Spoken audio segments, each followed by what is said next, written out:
ಈ ದಿನದಲ್ಲಿ ಕರ್ತನೆ ವಾಕ್ಯಗಳನ್ನು ಆಶೀರ್ವದಿಸು, ಬಲಪಡಿಸು. ನಿನಗೆ ಸ್ತೋತ್ರ. ಯೇಸು ನಾಮದಲ್ಲಿ ಬೇಡಿದಿವೆ ನಮ್ಮ ಪರಲೋಕ ತಂದೆ, ಆಮೀನ್.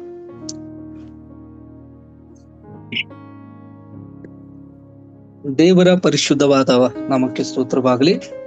ವಿಶೇಷವಾಗಿ ನಾವು ಈ ಒಂದು ದಿನಕ್ಕೆ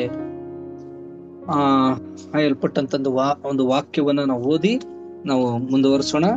ವಿಶೇಷವಾಗಿ ಹಗ್ಗಾಯನ ಪ್ರವಾದನೆ ಗ್ರಂಥ ನಾವು 1ನೇ ಅಧ್ಯಾಯ ನಾವು 2ನೇ ವಚನವನ್ನ ನಾವು ಓದಿಕೊಳ್ಳೋಣ. ಸೇನೇದೇಶ್ವರನಾದ ಯೆಹೋವನು ಇಂತೆನ್ನುತ್ತಾನೆ, ಯೆಹೋವನ ಆಲಯವನ್ನ ಕಟ್ಟುವುದಕ್ಕೆ ಸಮಯ ಇನ್ನೂ ಬಂದಿಲ್ಲ ಎಂದು ಈ ಜನರು ಅಂದುಕೊಳ್ಳುತ್ತಾರಲ್ಲ ಎಂಬುದಾಗಿ. ಕರ್ತನಲ್ಲಿ ಪ್ರೀತಿ ಉಳ್ಳವರೇ, ಈ ವಾಕ್ಯದ ಭಾಗವನ್ನ ನಾನು ಕೊನೆಗೆ ವಿವರಿಸ್ತೇನೆ. ವಿಶೇಷವಾಗಿ ಇವತ್ತಿನ ಒಂದು ಒಬ್ಬ ಮಿಷನರ್ ಬಗ್ಗೆ ನಾವು ನೋಡಿಕೊಳ್ಳೋಣ. ಅವರ ಹೆಸರು ಬಂದು ಸಂತ್ ಅಲೆಕ್ಸಾಂಡ್ರಿಯಾದ ಸಿರಿಲ್ಲ ಎಂಬುದಾಗಿ. ಇವರು ಬಂದು ಸಂತ್ ಸಿರಿಲ್ ಅವರ ಆರಂಭಿಕ ಜೀವನದ ಬಗ್ಗೆ ಹೆಚ್ಚಿನ ಮಾಹಿತಿ ಇಲ್ಲ. ಇಲ್ಲಿ ನಾವು ನೋಡ್ತೇವೆ, ಅವರ ಒಂದು ಈಜಿಪ್ತಿನ ಡಿಡೋಸಿಯ ಪಟ್ಟಣದಲ್ಲಿ ಸುಮಾರು ಕ್ರಿಸ್ತ ಶತಕ 376ರಲ್ಲಿ ಜನಿಸಿದರು ಎಂಬುದಾಗಿ ಅಲ್ಲಿ ನೋಡ್ತೇವೆ. ಇವರ ಒಂದು ಕ್ರೈಸ್ತ ಕುಟುಂಬದಲ್ಲಿ ಕೂಡ ಇವರು ಜನಿಸಿದರು ಎಂಬುದಾಗಿ, ಮತ್ತು ಅವರ ಬಲವಾದ ಶಾಸ್ತ್ರೀಯ ಮತ್ತು ದೇವತಾ ಶಾಸ್ತ್ರದ ಶಿಕ್ಷಣವನ್ನ ಪಡೆದರು ಎಂಬುದಾಗಿ, ಮತ್ತು ಇವರು ಆರಂಭಿಕ ಸಭೆಯ ಬೋಧನೆಗಳನ್ನ ಅಧ್ಯಯನ ಮಾಡಿದರು ಎಂಬುದಾಗಿ. ಕರ್ತನಲ್ಲಿ ಪ್ರೀತಿಯುಳ್ಳವರೇ, ಮತ್ತು ನಾವು ಕ್ರಿಸ್ತ ಶತಕ 412ರಲ್ಲಿ ಅಕ್ಟೋಬರ್ 15 ಅವರ ತಮ್ಮ ಚಿಕ್ಕಪ್ಪನಾಗಿರುವಂತ ಥಿಯೋಫಿಲಸನು ಆತನು ಮರಣ ಹೊಂದಿದನೆ ಎಂಬುದಾಗಿ ನಾವು ನೋಡುತ್ತೇವೆ. ಅದಾದ ನಂತರ ಅಕ್ಟೋಬರ್ 18, 412 ಕ್ರಿಸ್ತ ಶತಕ ಸಂತ ಸಿರಿಲರವರು ಅಲ್ಲಿ ಬಿಷಪರು ಆದ್ರು ಎಂಬುದಾಗಿ ಕೂಡ ನಾವು ಅವರ ಒಂದು ಜೀವನ ಚರಿತ್ರೆಯಲ್ಲಿ ನೋಡುತ್ತೇವೆ ಪ್ರಿಯರೇ. ಮತ್ತು ಇವರು ಬಿಷಪ್ ಆಗಿ ಅವರ ತಮ್ಮ ಬಲವಾದಂತ ನಾಯಕತ್ವ ಮತ್ತು ಆಳವಾದಂತ ದೇವತಾ ಶಾಸ್ತ್ರದ ಇವರು ಒಂದು ರಕ್ಷಣೆಗೆ, ಸತ್ಯದ ರಕ್ಷಣೆಗೆ ಹೆಸರುವಾಸಿ ಆದಂತವರು ಸಂತ ಸಿರಿಲರವರು. ಆರಂಭಿಕ ಜೀವನ ಮತ್ತು ಕರೆಯದ ಬಗ್ಗೆ ನಾವು ನೋಡಿದ್ವಿ. ಮತ್ತು ಈಗ ನಾವು ಬರುವಂತ ಸಂದರ್ಭದಲ್ಲಿ ಮುಂದುವರಿಸುವಾಗ ಇಲ್ಲಿ ತಪ್ಪನ್ನ ಖಂಡಿಸು ಎಂಬುದಾಗಿ, ಅಂದ್ರೆ ಸುಳ್ಳು ಬೋಧನೆಯನ್ನ ಖಂಡಿಸಿದನು ಯಾರು? ಸಂತ್ ಸಿರಿಲ್ ಅವರು, ಅಥವಾ ಧರ್ಮ ದ್ರೋಹಗಳನ್ನ ಖಂಡಿಸಿದಂತ ಸಂತ್ ಸಿರಿಲ್ ಎಂಬುದಾಗಿ. ಕರ್ತನಲ್ಲಿ ಪ್ರೀತಿ ಉಳ್ಳವರೇ, ಇಲ್ಲಿ ಸಭೆಯ ಆರಂಭಿಕ ದಿನಗಳಲ್ಲಿ ನಾವು ನೋಡ್ತೇವೆ ಸುಳ್ಳು ಬೋಧನೆಗಳು ಅಸ್ವಸ್ಥಲಿದ್ದು, ಅದಕ್ಕಾಗಿ ಅನೇಕ ಸಾರಿ ನಾವು ಯೇಸು ಸ್ವಾಮಿ ಖಂಡಿಸಿದ್ದನ್ನ ನಾವು ನೋಡುತ್ತೇವೆ. ಮೊದಲದಾಗಿ ನಾವು ಮತ್ತೊಂದು ಸುವಾರ್ತೆ 7ನೇ ಅಧ್ಯಾಯದಲ್ಲಿ 15ನೇ ವಚನದಲ್ಲಿ ನೋಡ್ತೇವೆ, ಸುಳ್ಳು ಪ್ರವಾದಿಗಳ ವಿಷಯದಲ್ಲಿ ಎಚ್ಚರವಾಗಿರ್ರಿ, ಅವರು ಕುರುವೇಶ ಹಾಕಿಕೊಂಡು ನಿಮ್ಮ ಬಳಿಗೆ ಬರುತ್ತಾರೆ. ನೋಡ್ರಿ, ಸುಳ್ಳು ಬೋಧಕರಿದ್ದಾರೆ, ಸುಳ್ಳು ಪ್ರವಾದಿಗಳಿದ್ದಾರೆ, ಸುಳ್ಳು ಸೇವಕರಿದ್ದಾರೆ, ಅವ್ರ ಬಗ್ಗೆ ನೀವು ಎಚ್ಚರವಾಗಿರಿ ಎಂಬುದಾಗಿ ಕೂಡ ದೇವರ ವಾಕ್ಯದಲ್ಲಿ ನಾವು ನೋಡುತ್ತೇವೆ. ಕರ್ತನಲ್ಲಿ ಪ್ರೀತಿ ಉಳ್ಳವರೇ, ಆದ್ರೆ ಆ ಸೈತಾನನು ಅಥವಾ ಅಲ್ಲಿ ಸುಳ್ಳು ಬೋಧಕರು ಯಾಕೆ ಬರುತ್ತಾರೆ ಎಂಬುದಾಗಿ ಕೂಡ ಯೋಹನ ಬರೆದ ಸುವಾರ್ತೆಯಲ್ಲಿ ನಾವು ನೋಡುತ್ತೇವೆ. ಅಲ್ಲಿ 10ನೇ ವಚನದಲ್ಲಿ ನಾವು ನೋಡುತ್ತೇವೆ, ಕಳ್ಳನು ಕದ್ದುಕೊಳ್ಳುವುದಕ್ಕೂ ಕೊಯ್ಯುವುದಕ್ಕೂ ಹಾಳು ಮಾಡುವುದಕ್ಕೂ ಬರುತ್ತಾನೆ ಹೊರತು ಮತ್ಯಾವುದಕ್ಕೂ ಬರುವುದಿಲ್ಲ. ನಾನಾದರೂ ಅವುಗಳಿಗೆ ಜೀವವು ಇರಬೇಕೆಂದು, ಅದು ಸಮೃದ್ಧಿಯಾಗಿ ಇರಬೇಕೆಂದಲು ಬಂದೆನು ಎಂಬುದಾಗಿ. ಕರ್ತನಲ್ಲಿ ಪ್ರೀತಿ ಉಳ್ಳವರೇ, ಈ ಒಂದು ವಚನ ಭಾಗದಲ್ಲಿ ನಾವು ನೋಡುತ್ತೀವಿ, ಅಂದೇ ಅನೇಕರು ಕಳ್ಳರು ಮತ್ತು ದರೋಡೆಕೋರರು ತಮ್ಮ ಸ್ವಂತ ಲಾಭಕ್ಕಾಗಿ ಪ್ರವೇಶಿ ಸತ್ಯವನ್ನ ಏನ್ ಮಾಡ್ತಾರಂದ್ರೆ ವಿರೂಪಗೊಳಿಸುತ್ತಾರೆ ಎಂದು ಯೇಸು ಎಚ್ಚರಿಸಿದ. ಅಂದ್ರೆ ಒಂದು ರೂಪ ಚೆನ್ನಾಗಿರುವಂತದ್ದು ಅದನ್ನ ಬೇರೆ ತೀರಿಸೋದು. ಇವತ್ತು ಕೂಡ ಅನೇಕ ಸೇವಕರು ಒಂದು ವಾಕ್ಯವನ್ನ ಅವ್ರು ಏನ್ ಮಾಡ್ತಾರೆ ಅಂದ್ರೆ ಬೇರೆ ಒಂದು ರೀತಿಯಾಗಿ ಹೇಳುವಂತವ್ರು ಇದಾರೆ. ಆ ಸತ್ಯವನ್ನ ಹೇಳುವಂತವ್ರಿಲ್ಲ. ಆದ್ರೆ ಆ ಒಂದು ಸಂತ ಸಿರಿಲ್ ಅವರು ಈ ಸತ್ಯಕ್ಕೆ ನಿಂತಂತ ವ್ಯಕ್ತಿ ಆಗಿದ್ರು ಪ್ರಿಯರೇ.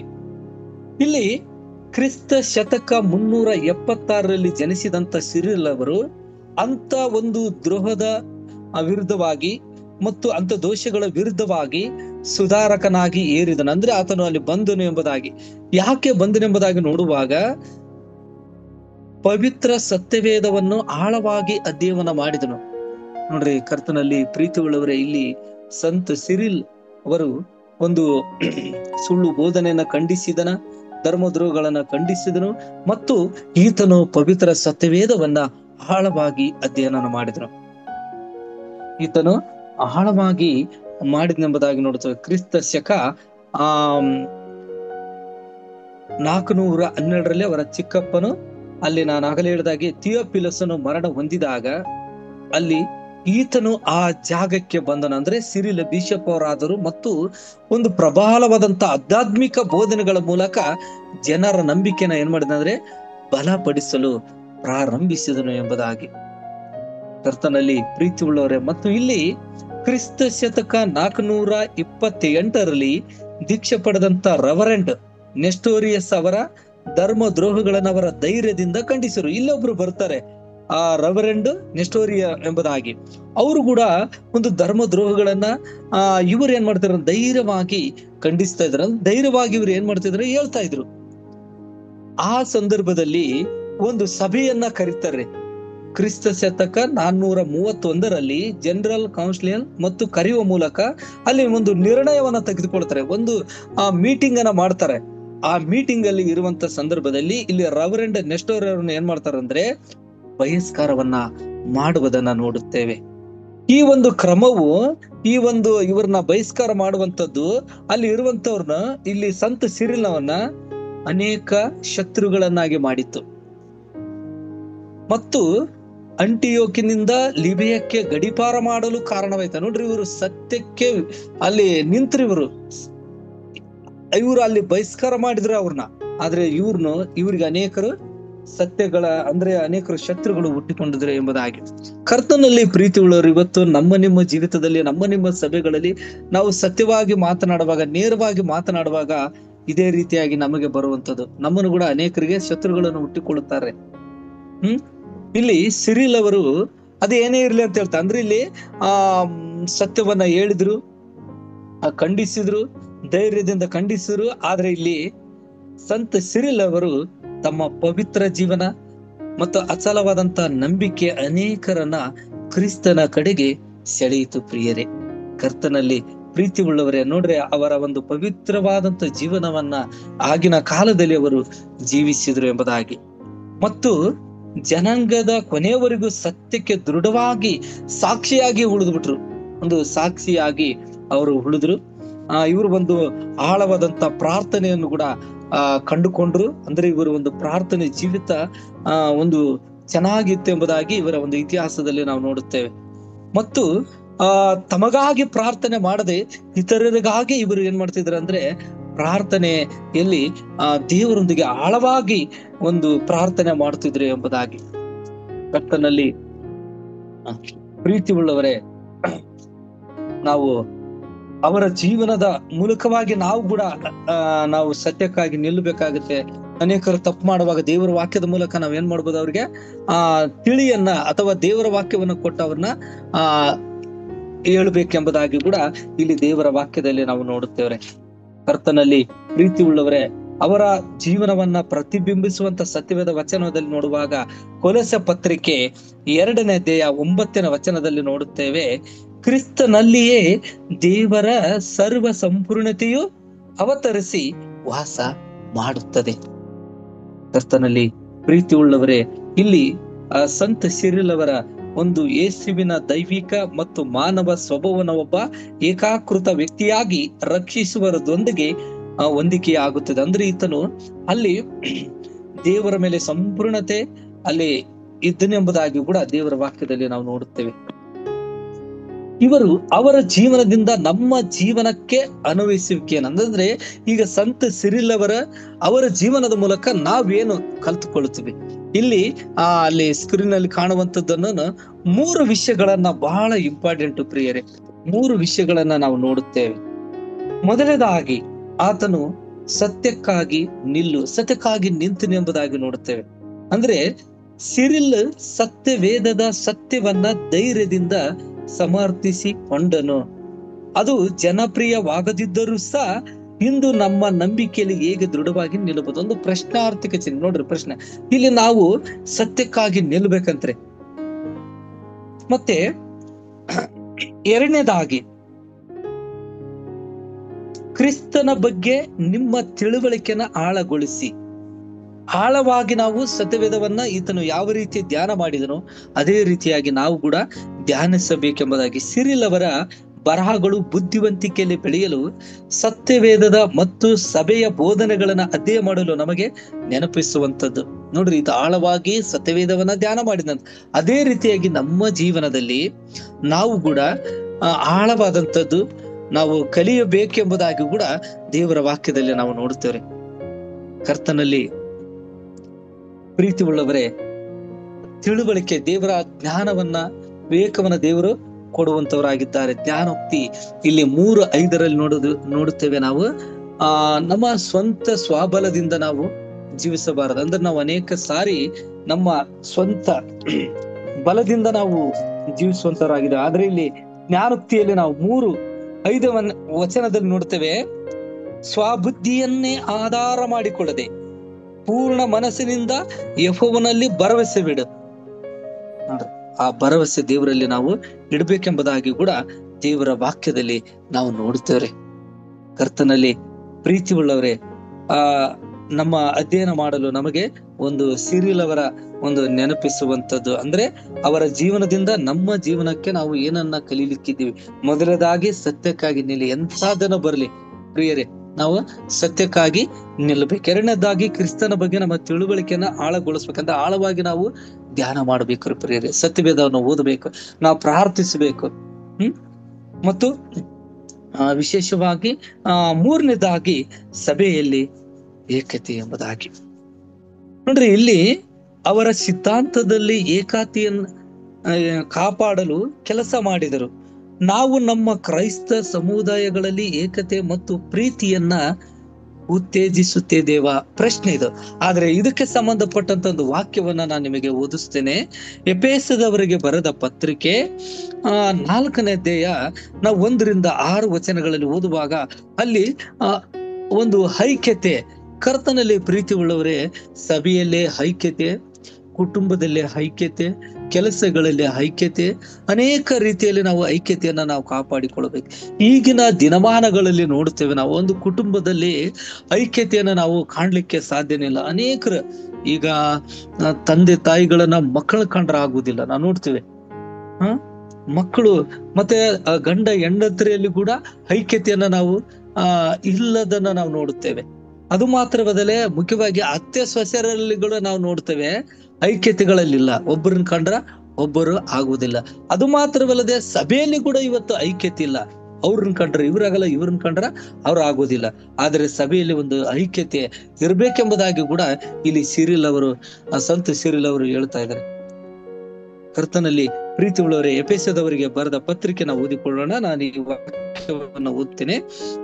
ನೀವು ದೇವರಿಂದ ಕರೆಯಲ್ಪಟ್ಟವರಾದ ಕಾರಣ ಯೋಗ್ಯರಾಗಿ ನಡೆಯಬೇಕೆಂದು ಕರ್ತನ ಸೇವೆಯಲ್ಲಿ ಸೆರೆಯವನಾದ ನಾನು ನಿಮ್ಮನ್ನ ಪ್ರಬೋಧಿಸುತ್ತೇನೆ. ನೀವು ಪೂರ್ಣ ವಿನಯ ಸಾತ್ವಿಕತ್ವಗಳಿಂದಲೂ ದೀರ್ಘ ಶಾಂತಿಯಿಂದಲೂ ಕೂಡಿದವರಾಗಿ ಪ್ರೀತಿಯಿಂದ ಒಬ್ಬರನ್ನೊಬ್ಬರು ಸಹಿಸಿಕೊಳ್ಳಿರಿ. ಸಮಾಧಾನ ಎಂಬ ಬಂಧನದಿಂದ ಕಟ್ಟಲ್ಪಟ್ಟವರಾಗಿ ಪವಿತ್ರಾತ್ಮನಿಂದ ಉಂಟಾಗುವ ಐಕ್ಯವನ್ನ ಕಾಪಾಡಿಕೊಳ್ಳುವುದಕ್ಕೆ ಆಸಕ್ತರಾಗಿರಿ. ನೋಡ್ರಿ, ಇಲ್ಲಿ ಕರ್ತನಲ್ಲಿ ಪ್ರೀತಿ ಉಳ್ಳವರು 3ನೇ ವಚನದಲ್ಲಿ ನಾವು ನೋಡುತ್ತೇವೆ, ಪವಿತ್ರಾತ್ಮನಿಂದ ಉಂಟಾಗುವ ಐಕ್ಯ ಅಥವಾ ಹೊಂದಾಣಿಕೆ. ನಾನು ಆಗಲೇ ಹೇಳಿದ ಹಾಗೆ ಸಭೆಯಲ್ಲೇ ಐಕ್ಯತೆ ಇರಬೇಕು, ಕುಟುಂಬದಲ್ಲೇ ಐಕ್ಯತೆ ಇರಬೇಕು, ನಾವು ಮಾಡುವಂತ ಕೆಲಸದಲ್ಲೇ ಐಕ್ಯತೆ ಇರಬೇಕು. ನಾವು ಎಲ್ಲಿ ಆಫೀಸಲ್ಲಿ ಕೆಲಸ ಮಾಡ್ತಾ ಅಲ್ಲಿ ಕೂಡ ಐಕ್ಯತೆಯಲ್ಲಿ ಇರಬೇಕೆಂಬುದಾಗಿ ಕೂಡ ದೇವರ ವಾಕ್ಯದನ್ನು ನಾವು ನೋಡುತ್ತೇವೆ. ಇಲ್ಲಿ ನಾವು ನೋಡುವಂತವರಾಗಿದ್ದೇವ್ರೆ ಕರ್ತನಲ್ಲಿ ಪ್ರೀತಿ ಉಳ್ಳವರೇ. ಕರ್ತನಲ್ಲಿ ಪ್ರೀತಿ ಉಳ್ಳವರೇ, ಮತ್ತು ನೀವೆಲ್ಲರೂ ಒಂದೇ ದೇಹಕ್ಕೆ ಸೇರಿದವರು, ಒಬ್ಬನೇ ಆತ್ಮವನ್ನ ಹೊಂದಿದವರು, ಒಂದೇ ಪದವಿಯನ್ನ ನಿರೀಕ್ಷಿಸುವುದಕ್ಕೆ ಕರೆಯಲ್ಪಟ್ಟವರು. ನೀವೆಲ್ಲರೂ ಕರ್ತನು ಒಬ್ಬನೇ, ಭರವಸೆಯೂ ಒಂದೇ, ಸ್ಥಾನ ದೀಕ್ಷೆ ಒಂದೇ, ಎಲ್ಲರಿಗೂ ತಂದೆಯಾಗಿರುವ ದೇವರು ಒಬ್ಬನೇ, ಆತನು ಎಲ್ಲರ ಮೇಲೆ ಇರುವವನು, ಎಲ್ಲರ ಮುಖಾಂತರ ಕಾರ್ಯ ನಡೆಸುವವನು, ಎಲ್ಲರಲ್ಲಿ ವಾಸಿಸುವನು ಆಗಿದ್ದಾನೆ ಎಂಬುದಾಗಿ. ಕರ್ತನಲ್ಲಿ ಪ್ರೀತಿ ಉಳ್ಳವರೇ, ಇಲ್ಲಿ ಪೌಲನು ಬರೆಯುವಂಥದ್ದನ್ನ ನಾವು ನೋಡುತ್ತೇವೆ, ಐಕ್ಯವಾಗಿರ್ಬೇಕೆಂಬುದಾಗಿ. ಪ್ರಿಯರೇ, ನಮ್ಮ ಜೀವನದಲ್ಲಿ ಈ ಒಂದು ಸಂತ ಸಿರಿಲ್ ಅವರ ಮೂಲಕ ನಾವೇನು ಕಲ್ತಿದೀವಿ ಎಂಬುದಾಗಿ ಕೊನೆಯದಾಗಿ 3 ವಿಷಯಗಳನ್ನ ನಾನು ಧ್ಯಾನ ಮಾಡುವಾಗ ಕೂಡ ಈ ಒಂದು ಇದನ್ನ ನೋಡುವಾಗ ನಾನು ಕಲ್ತಂತದ್ದು ಏನಪ್ಪ, ನಮ್ಮ ಜೀವನದಲ್ಲಿ ನಾವು ಏನೇ ಇರ್ಲಿ ಸತ್ಯಕ್ಕಾಗಿ ನಿಲ್ಲೋಣ ಮತ್ತು ಕ್ರಿಸ್ತನ ಬಗ್ಗೆ ಆಳವಾಗಿ ನಾವು ಧ್ಯಾನ ಮಾಡೋಣ, ಪ್ರಾರ್ಥನೆ ಮಾಡೋಣ. 3ನೇದಾಗಿ ಸಭೆಯಲ್ಲಿ ಐಕ್ಯತೆ, ಸಹೋದರರಲ್ಲಿ ಐಕ್ಯತೆ ಎಂಬುದಾಗಿ ಕೂಡ ನಾವು ಕೀರ್ತನದಲ್ಲಿ ವಾಕ್ಯ ಕೂಡ ನಾವು ನೋಡುತ್ತೇವೆ. ನಾವು ಕೀರ್ತನದಲ್ಲಿ ವಚನ ಓದಿಸ್ತೇನೆ, ಸಭೆಯಲ್ಲಿ ಕೂಡ ಐಕ್ಯತೆ ಎಂಬುದಾಗಿ ನೋಡುತ್ತೇವೆ. 133ನೇ ಕೀರ್ತನದಲ್ಲಿ 1ನೇ ವಚನದಲ್ಲಿ ನೋಡುತ್ತೇವೆ, ಆಹಾ ಸೋದರರು ಒಂದಾಗಿರುವುದು ಎಷ್ಟೋ ಒಳ್ಳೆಯದು, ಎಷ್ಟೋ ರಮ್ಯವಾಗಿದೆ ಎಂಬುದಾಗಿ ಕೂಡ ನಾವು ನೋಡುತ್ತೇವೆ. ಕರ್ತನಲ್ಲಿ ಪ್ರೀತಿ ಉಳ್ಳವರೇ, ಕೊನೆಯದಾಗಿ ಅಲ್ಲಿ ಒಂದು ಇವತ್ತು ಕೊಡಲ್ಪಟ್ಟಂತ ಸತ್ಯವೇದದ ಭಾಗವನ್ನ ನಾವು ನೋಡೋಣ. ಹಗ್ಗಾಯನ ಬರೆದ ಪ್ರವಾದನೆ ಗ್ರಂಥ 1:9 ನಮಗೆ ಕೊಡಲ್ಪಟ್ಟಂತದ್ದು. ಅಲ್ಲಿ ದೇವಾಲಯವನ್ನ ಪುನರ್ ನಿರ್ಮಿಸುವುದು ಕುರಿತಾಗಿ ಅಲ್ಲಿ ನಾವು ನೋಡುತ್ತೇವೆ. ಪ್ರಿಯರೇ, ಅದನ್ನ ವಚನ ಓದಿಕೊಳ್ಳೋಣ. ನೀವು ಬಹು ಬೆಳೆಯನ್ನ ನಿರೀಕ್ಷಿಸಿದ್ದೀರಿ, ಆಹಾ ಸ್ವಲ್ಪ ಮಾತ್ರ ಸಿಕ್ಕಿತು. ನೀವು ಮನೆಗೆ ತೆಗೆದುಕೊಂಡು ಬಂದಾಗ ನಾನು ಅದರ ಮೇಲೆ ಉಸುರು ಬಿಟ್ಟೇನು. ಸೇನೇದೇಶ್ವರನಾದ ಯೆಹೋವನು ಇಂತೆನ್ನುತ್ತಾನೆ, ಇದಕ್ಕೆಲ್ಲ ಕಾರಣವೇನು? ನನ್ನ ಆಲಯವು ಹಾಳು ಬಿದ್ದಿದೆ, ನಿಮ್ಮಲ್ಲಿ ಪ್ರತಿಯೊಬ್ಬನು ತನ್ನ ತನ್ನ ಮನೆಯ ಕೆಲಸಕ್ಕೆ ತವಕ ಪಡುತ್ತಿದ್ದಾರೆ, ಇದಕ್ಕೆ ಕಾರಣ. ಇವತ್ತಿಲ್ಲಿ ನಾವು ನೋಡುತ್ತೇವೆ, ಅವರು ತಮಗಾಗಿ ಒಳ್ಳೆಯ ಮನೆಗಳನ್ನ ಕಟ್ಟಿಕೊಂಡ್ರು ಎಂಬುದಾಗಿ, ಆದ್ರೆ ದೇವರ ಮನೆಯನ್ನ ಹಾಳು ಬಿಟ್ಟಿದ್ರು ಎಂಬುದಾಗಿ ಇಲ್ಲಿ ಎಚ್ಚರಿಸ್ತಾ ಇದ್ದಾನ್ರಿ. ಒಂದು ದೇವಾಲಯವನ್ನು ಪುನರ್ವನ್ನ ಕಟ್ಟಬೇಕಾಗಿತ್ತು, ಪುನರ್ ನಿರ್ಮಿಸಬೇಕಾಗಿತ್ತು, ಆದ್ರೆ ಇಲ್ಲಿ ತಮ್ಮ ಮನೆಗಳನ್ನ ಕಟ್ಟಿಕೊಳ್ತಾ ಇದ್ದಾರೆ. ಇದು ಸುಮಾರು 70 ವರ್ಷಗಳ ಹಿಂದೆ ಇದು ನಾಶವಾಗಿತ್ತು. ಆದ್ರೆ 2 ಅರಸರುಗಳ ಪುಸ್ತಕ 25ನೇ 8ನೇ ವಚನದಿಂದ 18ನೇ ವಚನದಲ್ಲಿ ನೋಡುತ್ತೇವೆ.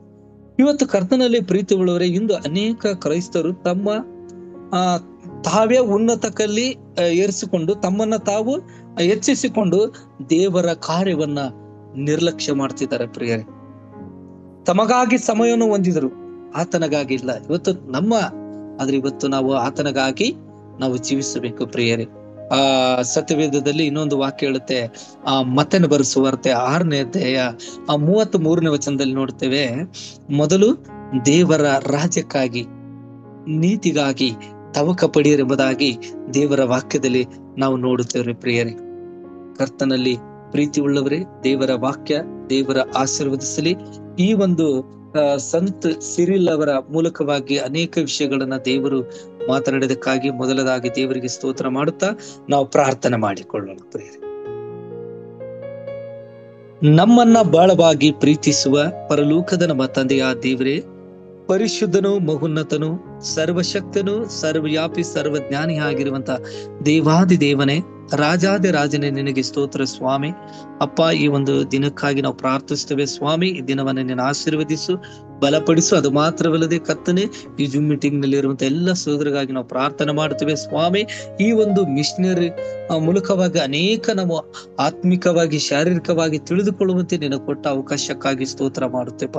ಅದು ಮಾತ್ರವಲ್ಲದೆ ಕರ್ತನೆ, ನಾವು ಕರ್ತನೆ ಸತ್ಯಕ್ಕಾಗಿ ನಾವು ನಿಲ್ಲಬೇಕು ತಂದೆಯಾದ ದೇವರೇ, ಮತ್ತು ಕ್ರಿಸ್ತನ ಬಗ್ಗೆ ಆಳವಾಗಿ ನಾವು ತಿಳಿದುಕೊಳ್ಬೇಕು, ಮತ್ತು ಸಭೆಯಲ್ಲಿ ಕುಟುಂಬಗಳಲ್ಲಿ ನಾವು ಒಂದು ಐಕ್ಯತೆಯಾಗಿ ಇರುವಂತೆ ನೀನು ಕೃಪೆ ಮಾಡು, ಆಶೀರ್ವದಿಸು, ಬಲಪಡಿಸು. ನಿನಗೆ ಸ್ತೋತ್ರ. ಯೇಸು ನಾಮದಲ್ಲಿ ಬೇಡಿದ್ದೇವೆ ನಮ್ಮ ಪರಲೋಕದ ತಂದೆ, ಆಮೆನ್.